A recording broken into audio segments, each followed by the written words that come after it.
Hello everyone, welcome back to my YouTube channel. ನಾನಿವತ್ತು single step slanting arch design ತೋರಿಸ್ತಿದ್ದೀನಿ. Saree tomato pink and baby pink ಕಾಂಬಿನೇಷನಲ್ಲಿದೆ. ಇದಕ್ಕೆ 6 strands ಥ್ರೆಡ್ನ ready ಮಾಡ್ಕೊಂಡಿದ್ದೀನಿ. 6 strands thread ಹೇಗೆ ready ಮಾಡೋದು ಅಂತ ಆಲ್ರೆಡಿ ವಿಡಿಯೋ ಅಪ್ಲೋಡ್ ಮಾಡಿದ್ದೆ, ಚೆಕ್ ಮಾಡಿ.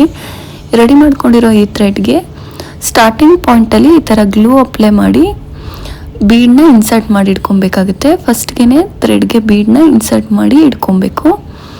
ಜಾಸ್ತಿ ಬಂದುಬಿಡ್ತು, ಎಕ್ಸ್ಟ್ರಾ ಇದ್ದದನ್ನು ತೆಗೆದಾಕ್ಬಿಟ್ಟಿದ್ದೀನಿ. ಈ ಥರ ಪಾಯಿಂಟ್ ಮಾಡಿಕೊಂಡು ಇದಕ್ಕೆ ಬೀಡನ್ನ ಇನ್ಸರ್ಟ್ ಮಾಡ್ಕೊಳ್ಳಿ. 4 mm ಬೀಡನ್ನ ಇನ್ಸರ್ಟ್ ಮಾಡ್ಕೊತಿದ್ದೀನಿ. ನಿಮ್ಗೆ ಯಾವ್ದು ಕನ್ವೀನಿಯೆಂಟ್ ನೋಡಿಕೊಂಡು ಆ ಬೀಡನ್ನ ಇನ್ಸರ್ಟ್ ಮಾಡ್ಕೊಳ್ಳಿ. ಈ ಥರ ಪಾಯಿಂಟ್ಗೆ ಗ್ಲೂ ಅಪ್ಲೈ ಮಾಡಿಕೊಂಡು ಬೀಡನ್ನ ಇನ್ಸರ್ಟ್ ಮಾಡ್ತಾ ಹೋಗ್ತೀವಿ. ಈ ಥರ ಫಸ್ಟ್ಗೆ ಥ್ರೆಡ್ಗೆ ಬೀಡನ್ನ ಇನ್ಸರ್ಟ್ ಮಾಡಿ ಇಟ್ಕೊಬೇಕು. ಈ ಡಿಸೈನ್ಗೆ ಸಿಂಗಲ್ ಸ್ಟೆಪ್ಪಲ್ಲಿ ಆಗೋದು ಕೂಡ, ಆ್ಯಂಡ್ ಬೀಡ್ ಇನ್ಸರ್ಟ್ ಮಾಡೋದ್ರಿಂದ ಅದು ಎಲಿಗೆನ್ಸ್ ಇನ್ನೂ ಜಾಸ್ತಿ ಆಗುತ್ತೆ, ತುಂಬ ಚೆನ್ನಾಗಿ ಬರುತ್ತೆ ಡಿಸೈನ್. ಇದೇ ಥರ ಮಾಡ್ತಾ ಹೋಗಿ ಬೀಡನ್ನ ಇನ್ಸರ್ಟ್ ಮಾಡಿ ಇಟ್ಕೊಬೇಕು. ಒಂದಷ್ಟು ಅಪ್ರಾಕ್ಸಿಮೇಟಾಗಿ, ಅಂದರೆ ಇಷ್ಟೇ ಅಂತ ಯಾರೂ ಹೇಳೋಕ್ಕಾಗಲ್ಲ, ಅಪ್ರಾಕ್ಸಿಮೇಟಾಗಿ ಒಂದೆಷ್ಟು ಬೇಕಾಗ್ಬೋದು ನೋಡಿಕೊಂಡು ಬೀಡನ್ನ ಇನ್ಸರ್ಟ್ ಮಾಡ್ಕೊಳ್ಳಿ. ಎಕ್ಸ್ಟ್ರಾನೇ ಇನ್ಸರ್ಟ್ ಮಾಡ್ಕೊಂಡಿರಿ, ರಿಮೈನಿಂಗ್ ಮಿಕ್ಕಿದ್ರೆ ಅದನ್ನು ಸಪ್ರೇಟಾಗಿ ಎತ್ತಿಡ್ಕೊಬೋದಲ್ವ, ಅದಕ್ಕೋಸ್ಕರ ಎಕ್ಸ್ಟ್ರಾನೇ ಬೀಡನ್ನ ರೆಡಿ ಮಾಡಿ ಇಟ್ಕೊಂಡಿರಿ. ಈ ಥರ ಬೀಡನ್ನ ಇನ್ಸರ್ಟ್ ಮಾಡ್ಕೊಳ್ಳಿ. ಫಸ್ಟು ಬೀಡ್ ಇನ್ಸರ್ಟ್ ಮಾಡ್ಕೊಂಡಿದ್ದಾಗಿದೆ. ಸ್ಟಾರ್ಟಿಂಗಲ್ಲಿ ಒಂದು ನಾಟ್ ಹಾಕ್ಕೊಂಡು ಡಿಸೈನ್ನ ಸ್ಟಾರ್ಟ್ ಮಾಡಬೇಕು. 6 ಸ್ಟ್ರಾಂಡ್ಸ್ ಥ್ರೆಡ್ನ ಒಂದು ನಾಟ್ ಹಾಕ್ಕೊಂಡು ಲೆಫ್ಟ್ ಹ್ಯಾಂಡಿಂದ ಬ್ಯಾಲೆನ್ಸ್ ಮಾಡ್ತಾ ಡಿಸೈನ್ನ ಸ್ಟಾರ್ಟ್ ಮಾಡಬೇಕು. ಇದಕ್ಕೆ 8 ನಂಬರ್ ಕ್ರೋಶನ ಯೂಸ್ ಮಾಡ್ತಿದ್ದೀನಿ. ಆ್ಯಂಡ್ ತುಂಬ ಜನ ಅಮೌಂಟ್ ಎಷ್ಟಾಗುತ್ತೆ ಅದೆಲ್ಲ ಮೆನ್ಷನ್ ಮಾಡಿ ಅಂತ ಹೇಳ್ತಿದ್ರು. ಆಫ್ಕೋರ್ಸ್ ಮೆನ್ಷನ್ ಮಾಡ್ತೀನಿ ಈ ವಿಡಿಯೋದಿಂದ. ಈ ಥರ ಸ್ಯಾರಿಯಿಂದ ಥ್ರೆಡ್ನ ಮೇಲೆ ತೊಗೊಂಬರ್ತೀವಿ. ನಾಟ್ ಹಾಕಿರೋದ್ರಿಂದ ನಾಟ್ ಹಾಕಿರೋ ಪ್ಲೇಸ್ ಹಿಂದೆ ಉಳ್ಕೊಳ್ಳುತ್ತೆ. ಒಂದು ನಾಟ್ನ ಹಾಕೋತೀವಿ. ನಾಟ್ ಹಾಕ್ಕೊಂಡಿರೋ ಪ್ಲೇಸು ಹಿಂದೆ, ಅಂದರೆ ನಾಟ್ ಹಾಕ್ಕೊಂಡಿರೋ ಥ್ರೆಡ್ಡು ಬ್ಯಾಕ್ ಸೈಡ್ ಉಳ್ಕೊಳ್ಳುತ್ತೆ. ಇಲ್ಲಿಂದ 1 ಚೈನ್ 2 ಚೈನ್ ಹಾಕಿ ಸ್ಟಾರ್ಟಿಂಗ್ ಮಾತ್ರ ಟ್ರಿಕ್ಕಿ ಇದೆ, ನೆಕ್ಸ್ಟ್ ಹೋಗ್ತಾ ಹೋಗ್ತಾ ಸೇಮೇ ಬರುತ್ತೆ. ಬೀಡನ್ನ ಡೈರೆಕ್ಟ್ ನೀಡಲ್ಗೆ ತೊಗೊಂಡು ನೀಡಲ್ ಮೇಲೆ ಒಂದು ದಾರ ತೊಗೊಂಡು ಸ್ಯಾರಿಯಿಂದ ಹೋಗಿ ಈ ಥರ ಥ್ರೆಡ್ನ ತೊಗೊಂಡು ಬನ್ನಿ. ಫಸ್ಟ್ ಚೈನ್ ಗ್ಯಾಪಲ್ಲಿ ಮಾತ್ರ ಒಂದು ಥ್ರೆಡ್ನ ಮೇಲೆ ತೊಗೊತೀವಿ. ಇವಾಗ ನೀಡಲ್ ಮೇಲೆ 2 ಥ್ರೆಡ್ ಇದೆ, 2 ಥ್ರೆಡ್ನು ಬೀಡ್ ಒಳಗಡೆಯಿಂದ ಮೇಲೆ ತೊಗೊತೀವಿ ನಾವು. ಈ ಥರ ಬೀಡ್ ಒಳಗಿಂದ ಥ್ರೆಡ್ನ ಮೇಲೆ ಮಾಡ್ಕೊಳ್ಳಿ. ಈಗ ಬೀಡ್ ನೀಡಲ್ ಮೇಲೆ 3 ಥ್ರೆಡ್ ಇದೆ. ಫಸ್ಟ್ 2 ಥ್ರೆಡ್ನ ಒಂದು ಮಾಡಿ, ನೆಕ್ಸ್ಟ್ 2 ಥ್ರೆಡ್ನ ಒಂದು ಮಾಡಿ, ಅಗೇನ್ ಇಲ್ಲಿಂದ 2 ಚೈನ್ ಹಾಕ್ಕೊಳ್ಳಿ. ಇವಾಗ ಡಬಲ್ ಕ್ರೋಶ ಮಾಡಿರೋ ಗ್ಯಾಪಲ್ಲಿ 5 ಡಬಲ್ ಕ್ರೋಶನ ಮಾಡ್ತೀವಿ. 2 ಚೈನ್ ಹಾಕಿ ಒಂದು 3 mm ಬೀಡನ್ನ ಇನ್ಸರ್ಟ್ ಮಾಡ್ಕೊತಿದ್ದೀನಿ. ನೀವು ಬೇಕಿದ್ರೆ ಥ್ರೆಡ್ಡಲ್ಲಿರೋ ಬೀಡನ್ನ ಇನ್ಸರ್ಟ್ ಮಾಡ್ಕೊಬೋದು. ನನಗೆ ಅದು ಸ್ವಲ್ಪ ಅಂದರೆ 4 mm ತುಂಬ ಹೆವಿ ಕಾಣಿಸುತ್ತೆ ಅನಿಸ್ತು, ಸೊ ದಟ್ 3 mm ಬೀಡನ್ನ ಇನ್ಸರ್ಟ್ ಮಾಡ್ಕೊತಿದ್ದೀವಿ. ಈ ಥರ ಬೀಡ್ ಲಾಕ್ ಎಲ್ಲ ಮಾಡೋಕ್ಕೆ ಹೋಗ್ಬೇಡಿ. ಬೀಡ್ ಲಾಕ್ ಮಾಡಿದ್ರೆ ಸ್ಪೇಸ್ ಜಾಸ್ತಿ ಕನ್ಸಂಪ್ಷನ್ ಆಗುತ್ತೆ. ಜಸ್ಟ್ ಈ ಥರ ಬೀಡ್ ಇನ್ಸರ್ಟ್ ಆದಮೇಲೆ ನೀಡಲ್ ಮೇಲೆ ದಾರ ತೊಗೊಂಡು ಆ ಡಬಲ್ ಕ್ರೋಶ ಗ್ಯಾಪ್ ಇದೆ ಅಲ್ವಾ, ಆ ಗ್ಯಾಪಲ್ಲಿ ಡಬಲ್ ಕ್ರೋಶನ ಮಾಡಿ. ಈ ಗ್ಯಾಪ್ ಇದೆಯಲ್ಲ, ಗ್ಯಾಪ್ ಕಾಣಿಸ್ತಿದೆಯಲ್ಲ, ಆ ಗ್ಯಾಪಲ್ಲಿ ಡಬಲ್ ಕ್ರೋಶನ ಮಾಡಬೇಕು. ನೀಡಲ್ ಮೇಲೆ ಥ್ರೆಡ್ನ ತೊಗೊಂಡ್ಬಂದು ಗ್ಯಾಪಲ್ಲಿ ಹೋಗಿ ಥ್ರೆಡ್ ತೊಗೊಂಡು ಬಂದು 2 ಚೈನ್ನ ಒಂದು ಮಾಡಿ, ನೆಕ್ಸ್ಟು 2 ಚೈನ್ನ ಒಂದು ಮಾಡಿ, ನೀಡಲ್ ಮೇಲೆ ದಾರ ತಗೊಳ್ಳಿ, ಡಬಲ್ ಕ್ರೋಶ ಗ್ಯಾಪಲ್ಲಿ ಹೋಗಿ ಥ್ರೆಡ್ ತೊಗೊಂಡು ಬಂದು 2 ಚೈನ್ನ ಒಂದು ಮಾಡಿ, ರಿಮೈನಿಂಗ್ 2 ಚೈನ್ನ ಒಂದು ಮಾಡಿ, ನೀಡಲ್ ಮೇಲೆ ಹೋಗಿ ಥ್ರೆಡ್ನ ತೊಗೊಂಡು ಬಂದು ಡಬಲ್ ಕ್ರೋಶ ಗ್ಯಾಪಲ್ಲಿ ಹೋಗಿ ಥ್ರೆಡ್ ತೊಗೊಂಡು 2 ಚೈನ್ನ ಒಂದು ಮಾಡಿ, ನೆಕ್ಸ್ಟ್ 2 ಚೈನ್ನ ಒಂದು ಮಾಡಿ. ಇದೇ ಥರ ಟೋಟಲ್ 5 ಡಬಲ್ ಕ್ರೋಶನ ಆ ಗ್ಯಾಪಲ್ಲಿ ಮಾಡಬೇಕು. ಇವಾಗ 4th ಡಬಲ್ ಕ್ರೋಶನ ಮಾಡ್ತಿದ್ದೀವಿ. Then 5th double crochet. Needle ಮೇಲೆ ದಾರ ತಗೊಳ್ಳಿ, ಗ್ಯಾಪಲ್ಲಿ ಹೋಗಿ ಥ್ರೆಡ್ ತೊಗೊಂಡು ಬಂದು 2 ಚೈನ್ನ ಒಂದು ಮಾಡಿ, ನೆಕ್ಸ್ಟು 2 ಚೈನ್ನ ಒಂದು ಮಾಡಿ. ಇವಾಗ ಸೇಮ್ ಆಫ್ಕೋರ್ಸ್ ಆ್ಯಸ್ ಯೂಶುವಲಿ ಹೇಗೆ ಮಾಡಿದ್ವಿ ಅದೇ ಥರ ಬೀಡನ್ನ ಪಾಸ್ ಮಾಡ್ಕೊತೀವಿ. 4 mm ಬೀಡಿದು ನೀಡಲ್ಗೆ ಡೈರೆಕ್ಟ್ ಬೀಡನ್ನ ಪಾಸ್ ಮಾಡ್ಕೊಬೇಕು. ದೆನ್ ನೀಡಲ್ ಮೇಲೆ 1 ಟೈಮ್ ದಾರ ತೊಗೊಂಡು ಆರ್ಚ್ ಎಲ್ಲೇ ಎಂಡ್ ಆಗುತ್ತೆ ನೋಡಿ, ಅಲ್ಲಿಂದ ಕರೆಕ್ಟಾಗಿ ಸ್ಯಾರಿಯಿಂದ ಥ್ರೆಡ್ನ ತೊಗೊಂಡ್ಬರ್ಬೇಕು. ಈ ಥರ ಹೋಗಿ ಸ್ಯಾರಿಯಿಂದ ಥ್ರೆಡ್ ತೊಗೊಂಡು ಬಂದಮೇಲೆ ಫಸ್ಟ್ ಚೈನ್ ಗ್ಯಾಪಲ್ಲಿ ಮಾತ್ರ ಥ್ರೆಡ್ನ ಮೇಲೆ ತಗೊಳ್ಳಿ. ನೆಕ್ಸ್ಟ್ 2 ಚೈನ್ ಮಿಕ್ಕಿರುತ್ತೆ, ನೀಡಲ್ ಮೇಲೆ ಆ 2 ಚೈನ್ ಬೀಡ್ ಒಳಗಡೆಯಿಂದ ಮೇಲೆ ತಗೊತೀವಿ. ಈ ಥರ ಬೀಡ್ ಒಳಗಡೆಯಿಂದ ಮೇಲೆ ತೊಗೊಂಡ್ಮೇಲೆ ನೀಡಲ್ ಮೇಲೆ 3 ಥ್ರೆಡ್ ಇರುತ್ತೆ. ಫಸ್ಟ್ 2 ಥ್ರೆಡ್ನ ಒಂದು ಮಾಡಿ, ನೆಕ್ಸ್ಟ್ 2 ಚೈನ್ ಮಿಕ್ಕಿರುತ್ತಲ್ವ ಅದನ್ನು ಒಂದು ಮಾಡಿ, ಇಲ್ಲಿಂದ 2 ಚೈನ್ ಹಾಕಿ 2 ಚೈನ್ 1 2 ಚೈನ್ನ ಹಾಕಿ ಥ್ರೆಡ್ನ ಮೇಲೆ ಮಾಡಿ 3 mm ಬೀಡನ್ನ ಇನ್ಸರ್ಟ್ ಮಾಡ್ಕೊತೀವಿ. 3 mm ಬೀಡ್ ಇನ್ಸರ್ಟ್ ಮಾಡಿ, ಇನ್ಸರ್ಟ್ ಆದಮೇಲೆ ನೀಡಲ್ ಮೇಲೆ ದಾರ ತಗೊಳ್ಳಿ. ದಾರ ತಗೊಂಡು ಡಬಲ್ ಕ್ರೋಶ ಗ್ಯಾಪಲ್ಲಿ ಹೋಗಿ ಥ್ರೆಡ್ನ ತಗೊಂಡು ಬಂದು 2 ಚೈನ್ನ ಒಂದು ಮಾಡಿ, ನೆಕ್ಸ್ಟ್ 2 ಚೈನ್ನ ಒಂದು ಮಾಡಿ. ಇದೇ ಥರ ಟೋಟಲ್ ಡಬಲ್ ಕ್ರೋಶನ 5 ಟೈಮ್ಸ್ ಮಾಡಬೇಕು. ನೀಡಲ್ ಮೇಲೆ ದಾರ ತಗೊಂಡು ಡಬಲ್ ಕ್ರೋಶ ಗ್ಯಾಪಲ್ಲಿ ಹೋಗಿ ಥ್ರೆಡ್ ತೊಗೊಂಡು ಬಂದು 2 ಚೈನ್ನ ಒಂದು ಮಾಡಿ, ನೆಕ್ಸ್ಟ್ 2 ಚೈನ್ನ ಒಂದು ಮಾಡಿ, ಥರ್ಡ್ ಡಬಲ್ ಕ್ರೋಶ ಮಾಡ್ತಿದ್ದೀನಿ. Again 4th double crochet, 4th double crochet, 5th double crochet, 5 double crochet complete ಮಾಡ್ಕೊಳ್ಳಿ. ಕಂಪ್ಲೀಟ್ ಆದಮೇಲೆ ಸೇಮ್ ಪ್ರೊಸೀಜರ್ ನೆಕ್ಸ್ಟ್ ಆರ್ಚಿಗೆ ಕಂಟಿನ್ಯೂ ಮಾಡಬೇಕು. ಥ್ರೆಡ್ಡಲ್ಲೇ ಇರೋ ಬೀಡನ್ನ ನೀಡಲ್ ಹತ್ರ ಪಾಸ್ ಮಾಡ್ಕೊಳ್ಳಿ.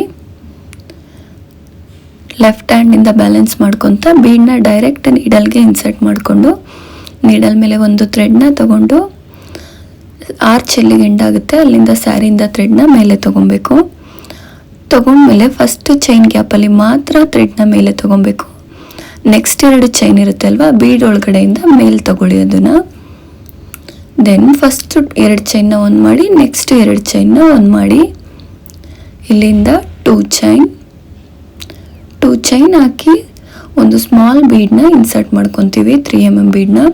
ಸ್ಟಾರ್ಟಿಂಗ್ ಅಷ್ಟೇ ಪ್ರೊಸೀಜರ್ ಸ್ವಲ್ಪ ಟ್ರಿಕ್ಕಿ ಅನಿಸುತ್ತೆ, ಬಟ್ ಹೋಗ್ತಾ ಹೋಗ್ತಾ ಸೇಮ್ ಪ್ರೊಸೀಜರ್ನೇ ಫಾಲೋ ಮಾಡ್ತೀವಿ. ಸ್ಟಾರ್ಟಿಂಗಲ್ಲಷ್ಟೇ ಸ್ವಲ್ಪ ಡಿಫ್ರೆಂಟ್ ಅನಿಸುತ್ತೆ. ಬೀಡನ್ನ ಇನ್ಸರ್ಟ್ ಮಾಡ್ಕೊಳ್ಳಿ. ಬೀಡ್ ಲಾಕ್ ಮಾಡಬೇಡಿ, ಡೈರೆಕ್ಟ್ ನೀಡಲ್ ಮೇಲೆ ಥ್ರೆಡ್ನ ತಗೊಂಡು ಡಬಲ್ ಕ್ರೋಶ ಗ್ಯಾಪಲ್ಲಿ ಹೋಗಿ ಥ್ರೆಡ್ನ ತೊಗೊಂಡು ಬಂದು 2 ಚೈನ್ನ ಒಂದು ಮಾಡಿ, ನೆಕ್ಸ್ಟ್ 2 ಚೈನ್ನ ಒಂದು ಮಾಡಿ, ನೀಡಲ್ ಮೇಲೆ ದಾರ ತಗೊಳ್ಳಿ. ಸ್ಯಾರಿಯಿಂದ ಹೋಗಿ ಥ್ರೆಡ್ನ ತೊಗೊಂಡು ಬಂದು 2 ಚೈನ್ನ ಒಂದು ಮಾಡಿ, ನೆಕ್ಸ್ಟ್ 2 ಚೈನ್ನ ಒಂದು ಮಾಡಿ. ಇದೇ ಥರ ಟೋಟಲ್ 5 ಡಬಲ್ ಕ್ರೋಶನ ಡಬಲ್ ಕ್ರೋಶ ಗ್ಯಾಪಲ್ಲಿ ಕಂಪ್ಲೀಟ್ ಮಾಡ್ಕೊಬೇಕು. ಅದು ಬೀಡು ಆಲ್ರೆಡಿ ಥ್ರೆಡ್ಗೆ ಇನ್ಸರ್ಟ್ ಮಾಡ್ಕೊಂಡು ಮಾಡೋದ್ರಿಂದ ಅದ್ರದ್ದು ಎಲಿಗೆನ್ಸ್ ತುಂಬ ಜಾಸ್ತಿ ಆಗುತ್ತೆ, ಒಂಥರ ಡಿಫ್ರೆಂಟಾಗಿ ಕಾಣಿಸುತ್ತೆ ಡಿಸೈನು. ನೀಡಲ್ ಮೇಲೆ ದಾರ ತಗೊಂಡು ಡಬಲ್ ಕ್ರೋಶ ಗ್ಯಾಪಲ್ಲಿ ಹೋಗಿ ಥ್ರೆಡ್ ತೊಗೊಂಡು ಬಂದು 2 ಚೈನ್ನ ಒಂದು ಮಾಡಿ, ರಿಮೈನಿಂಗ್ 2 ಚೈನ್ನ ಒಂದು ಮಾಡಿ. Then insert a bead, 4 mm ಬೀಡನ್ನ ಡೈರೆಕ್ಟ್ ನೀಡಲ್ಗೆ ಇನ್ಸರ್ಟ್ ಮಾಡ್ಕೊತೀವಿ. ನೀಡಲ್ಗೆ ಸೇರಿಸ್ಕೊಂಡು ಇಲ್ಲಿಂದ ನೀಡಲ್ ಮೇಲೆ ಒಂದು ದಾರ ತಗೊಂಡು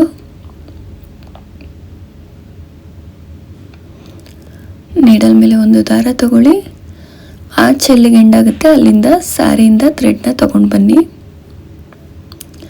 ಸ್ಯಾರಿಯಿಂದ ಥ್ರೆಡ್ ತೊಗೊಂಡು ಬಂದಮೇಲೆ ಫಸ್ಟ್ ಚೈನ್ ಗ್ಯಾಪಲ್ಲಿ ಮಾತ್ರ ಥ್ರೆಡ್ನ ಮೇಲೆ ತಗೊಳ್ಳಿ. ರಿಮೈನಿಂಗ್ 2 ಚೈನ್ನ ಬೀಡ್ ಒಳಗಡೆಯಿಂದ ಮೇಲೆ ತಗೊಳ್ಳಿ. ಮೇಲೆ ತಗೊಂಡು ಫಸ್ಟ್ 2 ಚೈನ್ನ ಒಂದು ಮಾಡಿ, ನೆಕ್ಸ್ಟ್ 2 ಚೈನ್ನ ಒಂದು ಮಾಡಿ. ದೆನ್ ಇಲ್ಲಿಂದ 2 ಚೈನ್. ನೀವು ಡಿಸೈನ್ ಆಗ್ತಾ ಆಗ್ತಾ ಲೆಫ್ಟ್ ಹ್ಯಾಂಡಲ್ಲಿ ಥ್ರೆಡ್ ಕೂಡ ಬ್ಯಾಲೆನ್ಸ್ ಮಾಡ್ಕೊಳ್ಳಿ. 2 ಚೈನ್ ಹಾಕಿ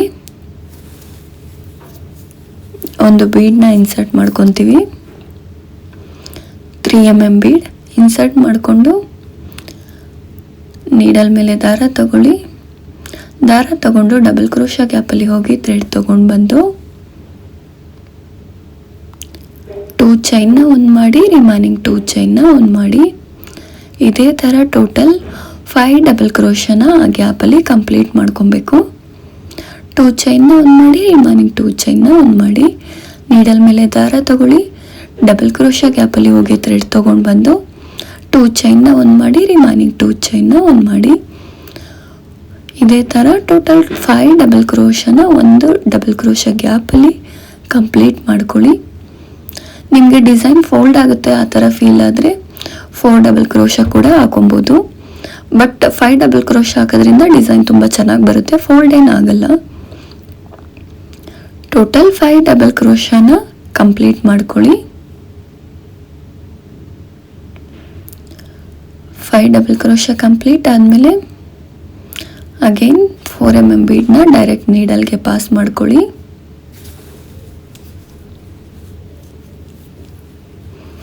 ನೀಡಲ್ ಮೇಲೆ ದಾರ ತಗೊಂಡು ಆರ್ಚ್ ಎಲ್ಲಿಗೆ ಎಂಡ್ ಆಗುತ್ತೆ ನೋಡಿ ಅಲ್ಲಿಂದ ಹೋಗಿ ಸ್ಯಾರಿಯಿಂದ ಥ್ರೆಡ್ನ ತಗೊಂಡು ಬಂದು ಫಸ್ಟ್ ಚೈನ್ ಗ್ಯಾಪಲ್ಲಿ ಮಾತ್ರ ಥ್ರೆಡ್ನ ಮೇಲೆ ತಗೊತೀವಿ. ನೆಕ್ಸ್ಟ್ 2 ಚೈನ್ ಇರುತ್ತೆ ಅಲ್ವಾ, ಅದನ್ನು ಬೀಡ್ ಒಳಗಡೆಯಿಂದ ಮೇಲೆ ತಗೊತೀವಿ. ಮೇಲೆ ತಗೊಳ್ಳಿ. ದೆನ್ ಫಸ್ಟ್ 2 ಚೈನ್ನ ಒಂದು ಮಾಡಿ, ನೆಕ್ಸ್ಟ್ 2 ಚೈನ್ನ ಒಂದು ಮಾಡಿ, ಇಲ್ಲಿಂದ 2 ಚೈನ್ ಆದಮೇಲೆ ಒಂದು ಬೀಡ್ನ ಇನ್ಸರ್ಟ್ ಮಾಡ್ಕೊಬೇಕು. 3 mm ಬೀಡ್ನ ಇನ್ಸರ್ಟ್ ಮಾಡ್ಕೊಳ್ಳಿ. ಬೀಡ್ ಇನ್ಸರ್ಟ್ ಮಾಡಿಕೊಂಡು ನೀಡಲ್ ಮೇಲೆ ದಾರ ತಗೊಂಡು ಡಬಲ್ ಕ್ರೋಶ ಗ್ಯಾಪಲ್ಲಿ ಹೋಗಿ ಥ್ರೆಡ್ ತೊಗೊಂಬಂದು 2 ಚೈನ್ನ ಒಂದು ಮಾಡಿ, ರಿಮೈನಿಂಗ್ 2 ಚೈನ್ನ ಒಂದು ಮಾಡಿ. ಇದೇ ಥರ ಟೋಟಲ್ 5 ಡಬಲ್ ಕ್ರೋಶನ ಕಂಪ್ಲೀಟ್ ಮಾಡ್ಕೊಳ್ಳಿ. 5 ಡಬಲ್ ಕ್ರೋಶನ ಡಬಲ್ ಕ್ರೋಶ ಗ್ಯಾಪಲ್ಲಿ ಕಂಪ್ಲೀಟ್ ಮಾಡ್ಕೊಬೇಕು. ಸಿಂಪಲ್ ನೀಡಲ್ ಮೇಲೆ ದಾರ ತೊಗೊಂಡ್ಬಂದು ಡಬಲ್ ಕ್ರೋಶ ಗ್ಯಾಪಿಂದ ಥ್ರೆಡ್ ತೊಗೊಂಡ್ಬಂದು 2 ಚೈನ್ನ ಒಂದು ಮಾಡ್ತೀವಿ, ರಿಮೈನಿಂಗ್ 2 ಚೈನ್ನ ಒಂದು ಮಾಡ್ತೀವಿ. ಡಬಲ್ ಕ್ರೋಶ ಗೊತ್ತಿದ್ರೆ ಸಾಕು, ಈ ಡಿಸೈನ್ ತುಂಬ ಈಸಿ. ಈವನ್ ಬಿಗಿನರ್ಸ್ ಕೂಡ ಟ್ರೈ ಮಾಡಿ. ಡಬಲ್ ಕ್ರೋಶ ಏನು ಕಷ್ಟ ಇಲ್ಲ, ತುಂಬ ಈಸಿನೇ ಇದೆ. ಟೋಟಲ್ 5 ಡಬಲ್ ಕ್ರೋಶ ಕಂಪ್ಲೀಟ್ ಆದಮೇಲೆ ಅಗೇನ್ ಸೇಮ್ ಪ್ರೊಸೀಜರ್ನ ಕಂಟಿನ್ಯೂ ಮಾಡ್ತಾ ಹೋಗ್ತೀವಿ. 4 mm ಬೀಡ್ನ ಪಾಸ್ ಮಾಡ್ಕೊಳ್ಳಿ ಡೈರೆಕ್ಟ್ ನೀಡಲ್ಗೆ. 4 mm ಬೀಡ್ನ ಇನ್ಸರ್ಟ್ ಮಾಡಿಕೊಂಡು ನೀಡಲ್ ಮೇಲೆ ಥ್ರೆಡ್ನ ತಗೊಂಡು ಸ್ಯಾರಿಯಿಂದ ಹೋಗಿ ಥ್ರೆಡ್ ತೊಗೊಂಡು ಬಂದು ಫಸ್ಟ್ ಚೈನ್ ಗ್ಯಾಪಲ್ಲಿ ಮಾತ್ರ ಸ್ಯಾರಿಯಿಂದ ಹೋಗಿ ಥ್ರೆಡ್ ತೊಗೊಂಡು ಬಂದು ಫಸ್ಟ್ ಚೈನ್ ಗ್ಯಾಪಲ್ಲಿ ಮಾತ್ರ ಥ್ರೆಡ್ನ ಮೇಲೆ ತಗೊಳ್ಳಿ. ನೆಕ್ಸ್ಟ್ 2 ಚೈನ್ ಗ್ಯಾಪ ಬೀಡಿಂದ ಮೇಲೆ ತಗೊಳ್ಳಿ. ನೆಕ್ಸ್ಟ್ 2 ಚೈನ್ನ ಈ ನೀಡಲ್ ಮೇಲೆ 3 ಥ್ರೆಡ್ ಇರುತ್ತೆ. ಫಸ್ಟ್ 2 ಚೈನ್ನ ಒಂದು ಮಾಡಿ, ನೆಕ್ಸ್ಟ್ 2 ಚೈನ್ನ ಒಂದು ಮಾಡಿ, ಇಲ್ಲಿಂದ 2 ಚೈನ್, ಒಂದು ಸ್ಮಾಲ್ ಬೀಡ್ನ ಇನ್ಸರ್ಟ್ ಮಾಡ್ಕೊಳ್ಳಿ. ಬೀಡ್ ಇನ್ಸರ್ಟ್ ಮಾಡಿ ನೀಡಲ್ ಮೇಲೆ ಥ್ರೆಡ್ನ ತಗೊಂಡು ಡಬಲ್ ಕ್ರೋಶ ಗ್ಯಾಪಲ್ಲಿ ಹೋಗಿ ಥ್ರೆಡ್ ತೊಗೊಂಬಂದು 2 ಚೈನ್ನ ಒಂದು ಮಾಡಿ, ರಿಮೈನಿಂಗ್ 2 ಚೈನ್ನ ಒಂದು ಮಾಡಿ. ಟೋಟಲ್ ಇದೇ ಥರ 5 ಡಬಲ್ ಕ್ರೋಶನ ಒಂದು ಡಬಲ್ ಕ್ರೋಶ ಗ್ಯಾಪಲ್ಲಿ ಕಂಪ್ಲೀಟ್ ಮಾಡಬೇಕು. ಇವಾಗ 3rd ಡಬಲ್ ಕ್ರೋಶ ಕಂಪ್ಲೀಟ್ ಆಗ್ತಿದೆ. ಡಬಲ್ ಕ್ರೋಶ ಒಂದು ನೀಟಾಗಿ ನೋಡ್ಕೊಳ್ಳಿ, ತುಂಬ ಈಸಿನೇ ಇದೆ. 4th double crochet, 5th double crochet. ಇದೇ ಥರ ಕಂಟಿನ್ಯೂ ಮಾಡ್ತಾ ಹೋಗಬೇಕು through out the sari. Design ತುಂಬ ಎಲಿಗೆಂಟಾಗಿ ಬಂದಿದೆ ಆ್ಯಂಡ್ ಫಿನಿಶಿಂಗ್ ಕೂಡ ತುಂಬ ಚೆನ್ನಾಗಿ ಬಂದಿದೆ. ಇದೇ ಥರ through out the sari continue ಮಾಡ್ತಾ ಹೋಗಿ. 4 mm ಬೀಡ್ನ ಪಾಸ್ ಮಾಡ್ಕೊಳ್ಳಿ. ಡೈರೆಕ್ಟ್ ನೀಡಲ್ಗೆ ಇನ್ಸರ್ಟ್ ಮಾಡ್ಕೊಳ್ಳಿ. ನೀಡಲ್ ಮೇಲೆ ದಾರ ತಗೊಂಡು ಸ್ಯಾರಿಯಿಂದ ಹೋಗಿ ಥ್ರೆಡ್ ತೊಗೊಂಡು ಬಂದು ಆ್ಯಂಡ್ ಒಂದು ಆರ್ಚಿಂದ ಇನ್ನೊಂದು ಆರ್ಚ್ಗೆ ಡಿಸ್ಟೆನ್ಸ್ ನೋಡ್ಕೊಳ್ಳಿ, ನೀಟಾಗಿರಬೇಕು. ಫಸ್ಟ್ ಚೈನ್ ಗ್ಯಾಪಲ್ಲಿ ಮಾತ್ರ ಥ್ರೆಡ್ನ ಮೇಲೆ ತಗೊಂಡು ರಿಮೈನಿಂಗ್ 2 ಚೈನ್ನ ಸ್ಯಾರಿಯಿಂದ ಮೇಲೆ ತೊಗೊತೀವಿ. ಇವಾಗ 3 ಚೈನ್ ಇರುತ್ತೆ. ಫಸ್ಟ್ 2 ಚೈನ್ನ ಒಂದು ಮಾಡಿ, ನೆಕ್ಸ್ಟ್ 2 ಚೈನ್ನ ಒಂದು ಮಾಡಿ, ಇಲ್ಲಿಂದ ಆ್ಯಸ್ ಯೂಶುವಲ್ 2 ಚೈನ್ನ ಹಾಕೊಳ್ಳಿ. 2 ಚೈನ್ ಹಾಕಿ ಒಂದು ಸ್ಮಾಲ್ ಬೀಡ್ನ ಇನ್ಸರ್ಟ್ ಮಾಡ್ಕೊತೀವಿ.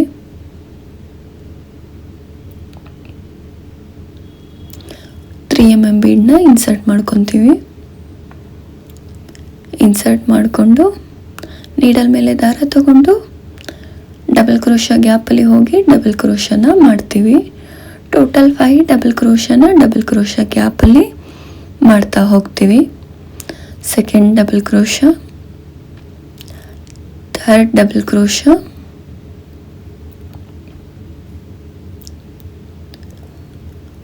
4th double crochet,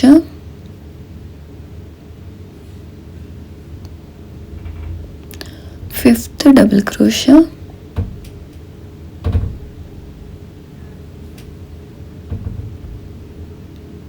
total 5 double crochet complete ಆದಮೇಲೆ ಸೇಮ್ ನೆಕ್ಸ್ಟ್ ಸ್ಟೆಪ್ ಮಾಡ್ತಾ ಹೋಗಬೇಕು. ಇದೇ ಥರ ಥ್ರೂಔಟ್ ದ ಸ್ಯಾರಿ ಕಂಟಿನ್ಯೂ ಮಾಡ್ತಾ ಹೋಗಿ.